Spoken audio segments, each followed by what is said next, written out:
ជនជាតិកូរ៉េ73នាក់ត្រូវបានបញ្ជូនទៅកាត់ទោសនៅកូរ៉េពីបទល្មើសឆបោកអនឡាញនៅកម្ពុជា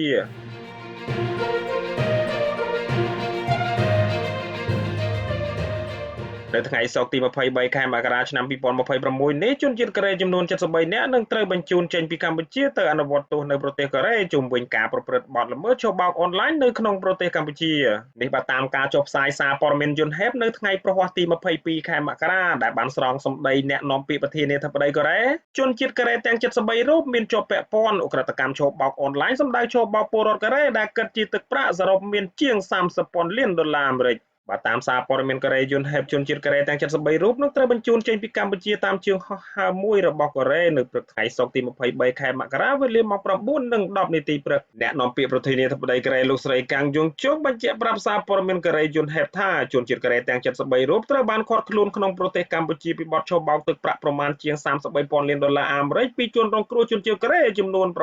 869នាក់គួរកត់សម្គាល់ថានេះជាការបញ្ជូនជនសង្ស័យជាជនជាតិកូរ៉េដ៏ច្រើនមិនធ្លាប់មានក្រោយសមត្ថកិច្ចកូរ៉េនិងកម្ពុជាបានសហការគ្នាស៊ើបអង្កេតលើករណីឆបោកអនឡាញនៅក្នុងប្រទេសកម្ពុជាលោកស្រីកាំងយុងជុងបានបន្ថែមថាក្រុមអ្នកស៊ើបអង្កេតរួមគ្នានៃប្រទេសទាំងពីរបានឆ្មក់ចូលទីតាំងឆបោកអនឡាញចំនួន7ទីតាំងរួមមាននៅទីក្រុងព្រះសីហនុក្រុងប៉ោយប៉ែតនិងខេត្តមណ្ឌលគិរីដើម្បីចាប់ខ្លួនក្រុមជនសង្ស័យបើតាមអ្នកនាំពាក្យប្រធានាធិបតីកូរ៉េរូបនេះជនសង្ស័យទាំង73នាក់នឹងត្រូវប្រគល់ឲ្យអាជ្ញាធរសេអ៊ុលស៊ើបអង្កេតភ្លាមៗនៅពេលពួកគេទៅដល់ប្រទេសកូរ៉េវិញនិងថារដ្ឋាភិបាលកូរ៉េនឹងមានគម្រោងរឹបអូសរាល់ទ្រព្យសម្បត្តិរបស់ក្រុមជនសង្ស័យដែលបានលាក់ទុកសូមជម្រាបថាយុទ្ធនាការតាមប្រមាញ់ក្រុមក្រិតជនឆបោកអនឡាញរបស់កូរ៉េពេលនេះធ្វើឡើងបន្ទាប់ពីមាននិស្សិតកូរ៉េម្នាក់ស្លាប់អំឡុងពេលធ្វើដំណើរមកវិស្សមកាលរដូវក្តៅនៅកម្ពុជាក្នុងខែសីហាឆ្នាំ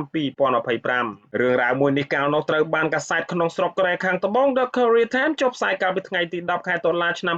2025ថានិស្សិតកូរ៉េរូបនេះត្រូវបានគេចាប់ចម្រិតនិងធ្វើទារុណកម្មក្នុងស្រុកខ្មែរចំណែកប្រធានាធិបតីកូរ៉េលោកលីក៏បានបញ្ជាឲ្យក្រសួងការបរទេសកូរ៉េចាត់វិធានការការទូតសពគ្រប់បែបយ៉ាងដើម្បីឆ្លើយតបទៅនឹងសំណុំរឿងឧក្រិដ្ឋកម្មអនឡាញក្នុងប្រទេសកម្ពុជា